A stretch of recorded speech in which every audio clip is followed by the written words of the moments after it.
Rais wa Marekani Donald Trump ametoa wito kwa mataifa yanayopokea mafuta kupitia mlango wa Hormuz kushirikiana kulinda usalama wa meli za mafuta wakati mvutano wa kijeshi kati ya Marekani, Israel na Iran ukiendelea kuongezeka.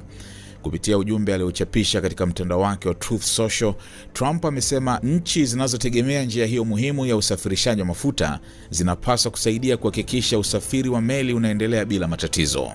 Nchi za dunia zinazopokea mafuta kupitia mlango wa Hormuz lazima zilinde njia hiyo, na sisi tutasaidia sana, Trump aliandika.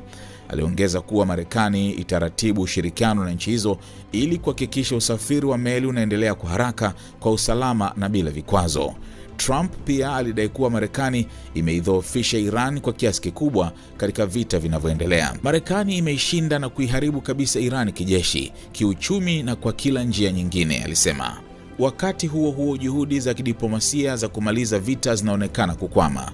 Vyanzo kadhaa vimesema utawala wa Trump umekataa juhudi za baadhi ya washirika wa Mashariki ya Kati waliokuwa wanajaribu kuanzisha mazungumzo ya kumaliza vita vilivyoanza wiki mbili zilizopita kwa mashambulizi makubwa ya anga ya Marekani na Israel dhidi ya Iran. Iran nayo imekataa wazo la kusitisha vita, ikisema haitokubali mazungumzo ya kusimamisha mapigano hadi mashambulizi ya Marekani na Israel yatakapokoma. Hali hiyo inaashiria kuwa pande zote zinaweza kujiandaa kwa vita vya muda mrefu, wakati bei ya mafuta duniani ikipanda kufuatia kufungwa kwa mlango wa Hormuz.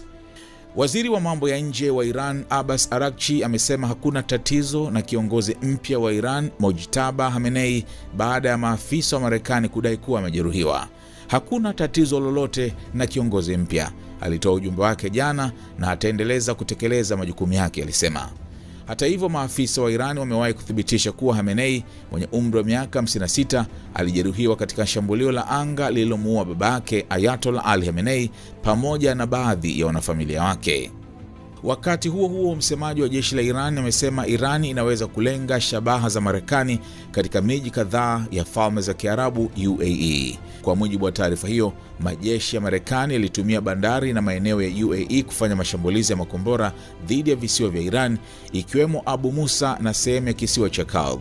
Iran imesema inaona ni haki yake kujilinda kwa kushambulia maeneo ya Marekani katika bandari na vituo vya kijeshi ndani ya UAE.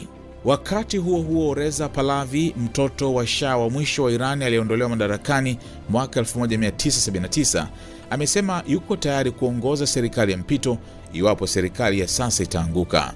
Kupitia ujumbe katika mitandao ya kijamii, Pahlavi alisema tayari amekuwa akitafuta watu wa kuunda mfumo wa mpito wa uongozi. Hata hivyo, Rais Trump hapo awali